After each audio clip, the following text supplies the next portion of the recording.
Hello, my name is Sam Feltham. I'm the Director of the Public Health Collaboration and welcome to the PHC Virtual Conference 2020. The coronavirus has changed all of our lives, but where there's an obstacle, there's also an opportunity. And that opportunity comes in the guise of this virtual conference. Earlier this year, we had to postpone our two main events, the annual conference and the Real Food Rocks Festival, until next year. These events allow us to connect, learn and grow, but they also help us raise crucial funds for the PHC to continue.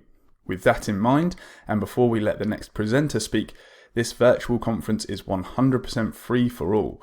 But if you find the content valuable today, then please consider donating £2 or whatever you can afford through the Total Giving website via www.phcuk.org/donate. Or if you're in the UK, you can simply text PHC to 70660 to donate £2 directly from your phone. We hope you enjoy the conference from wherever you are in the world, and be sure to get involved in the civil conversation on the comment section here on YouTube or via the hashtag PHCVCon2020 on Twitter, Facebook and Instagram. Thanks for your support, take care and stay safe.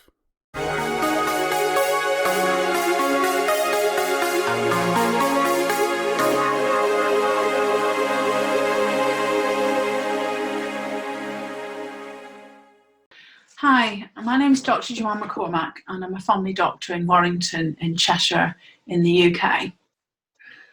So I want to talk to you about what we eat in the time of COVID and how we can eat more healthily. And it's a bit complicated really.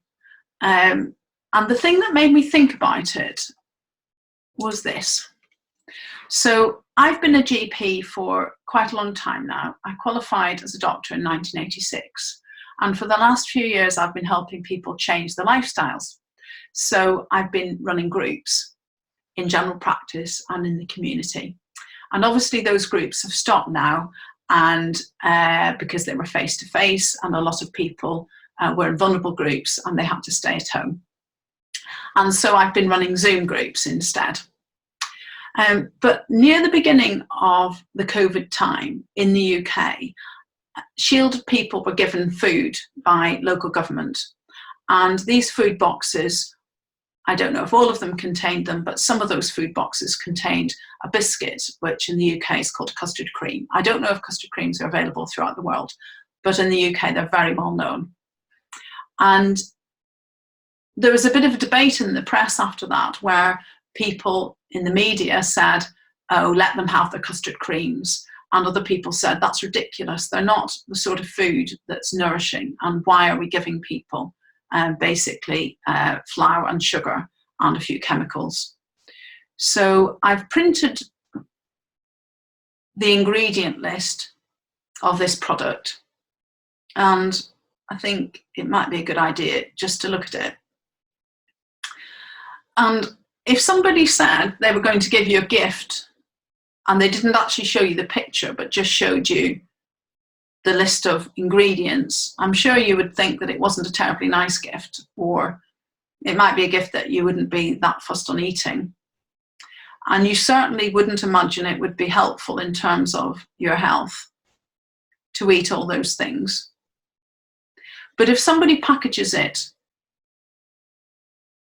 in a bright wrapper and says the word custard cream, you might think of your childhood when somebody had given you a biscuit if you fell over, or you might think about the sweet taste when you might remember the sweet taste from when you last ate one. You might of course look at it and think, I never liked those, they were sweet and sickly. But there was quite an outcry in the media about it, and people said, why don't we just let them eat the custard creams? And I would say, perhaps this is why. Perhaps because of the vast number of people who are dying from COVID, and we know they're more likely to die from COVID if they have metabolic syndrome or diabetes, or they're overweight, or they're obese. And you've got to ask yourself, if you want to help somebody in your community, either as a member of local government, or if you've got a neighbour and you want to, buy them something nice to make them feel better, you could do a lot better than giving them a custard cream. Maybe you could buy them a chicken, or if they're vegetarian, maybe you could buy them some chopped up vegetables and some hummus, or a veggie chili, or something like that. And in fact, it makes me think of our local hospital, Warrington Hospital, where a group of local people who were from the Sikh religion made beautiful homemade food for staff members at Warrington Hospital and took it along as a thank you. And I think that's a proper gift. A mixture of wheat flour, palm oil, sugar and icing sugar, palm fat, palm kernel fat, whey powder, glucose syrup, ammonium hydrogen carbonate, and all the rest. It's not a proper gift. It's like a pretend gift. So we're living in a fairly chaotic situation, aren't we? As I speak, the hotels are still closed, the restaurants are still closed, the schools are still closed. A lot of people are furloughed, a lot of people are working from home. And it was just announced yesterday that people are going to go back to work if they can in the building and construction industries. And in this chaos, is it a time to give up custard creams? Is it a time to change your lifestyle? Or is that just too difficult? And I'd say, well, it depends. We shouldn't make blanket assumptions. Maybe it's the right time for you to change because everything else is changing around you.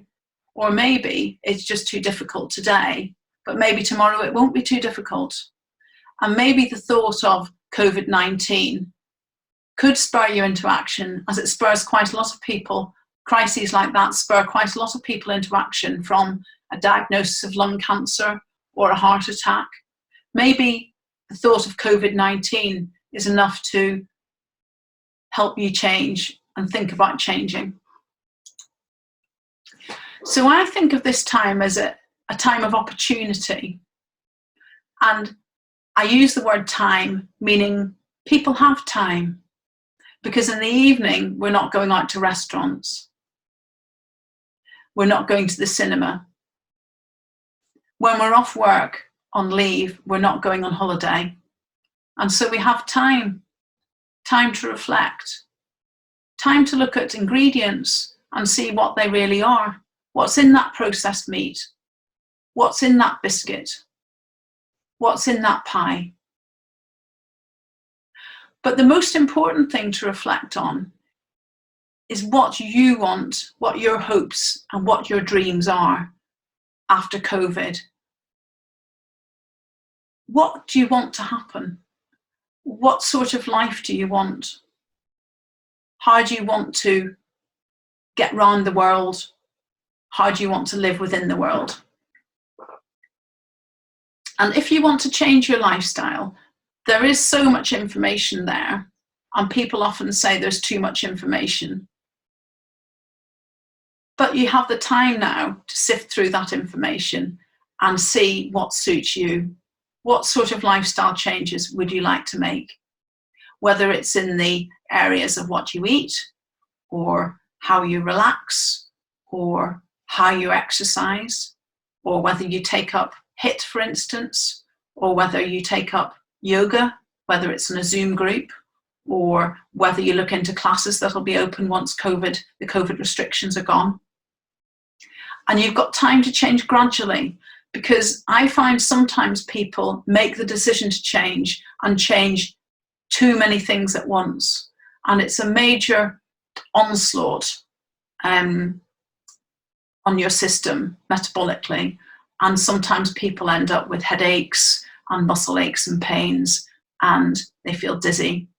Whereas if you change gradually over the course of, say, 3 weeks, we know that there's going to be a lockdown in England for the next 3 weeks. So say if you change over the next 3 weeks, gradually, every day or two, just changing another thing, making things a little bit more strict, well then you probably won't have any side effects from the changes because you've done them so gradually. And you've also got time to, what I call, to ring the changes, to notice the changes in yourself.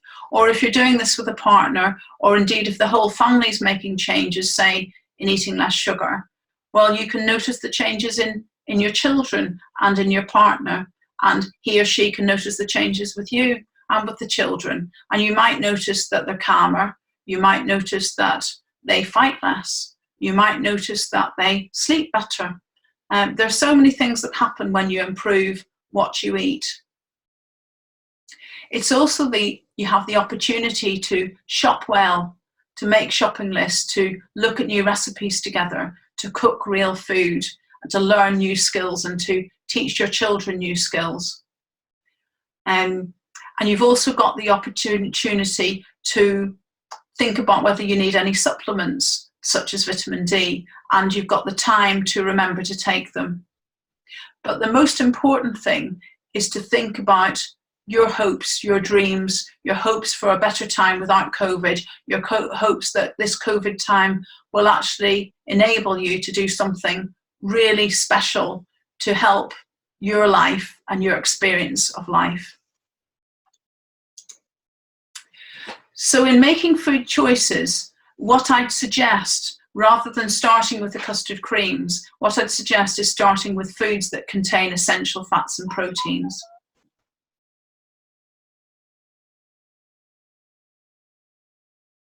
Because your body can't make these essential fats or proteins, whereas your body can make sugar. One of the most common things that people say to me when in groups, when they're new, is something along the lines of, my friend says you have to have sugar, you have to have carbohydrate. That's a very common thing. And I say, well, that's very true. You do have to have sugar in your body. It's so important that your body makes sugar.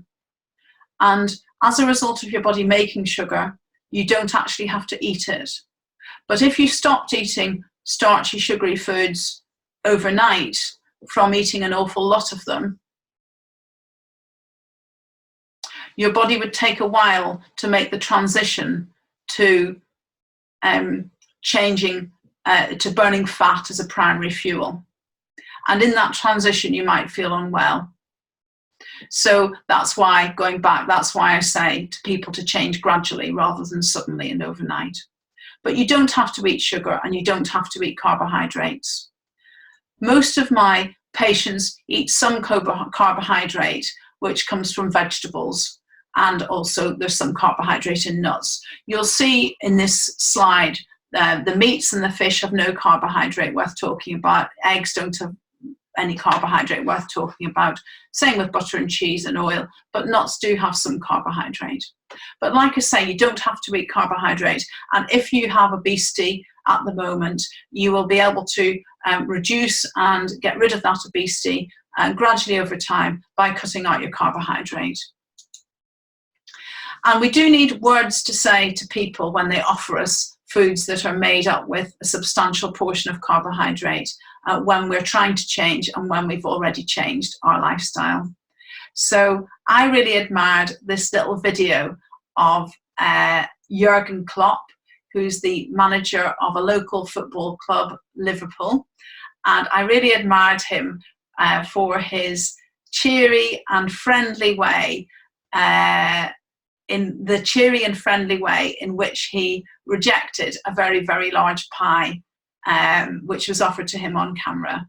And he just clearly said with a big smile, I don't eat carbohydrates. And people were a bit flummoxed, but he did it with such good cheer that I thought he's a really good example of how you can, in a friendly way, turn down a food that you don't eat.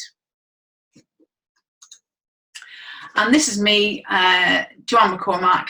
And if you want to contact me, please do through fatismyfriend.co.uk.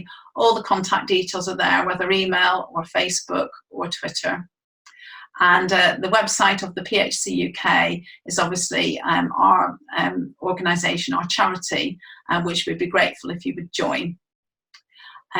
just a little word for doctors, nurses, dietitians, anyone in the healthcare sphere who wants to join our hyperinsulinemia and insulin resistance Google group. You'd be very welcome, and please contact me or David Unwin or Campbell Murdoch. Thank you very much.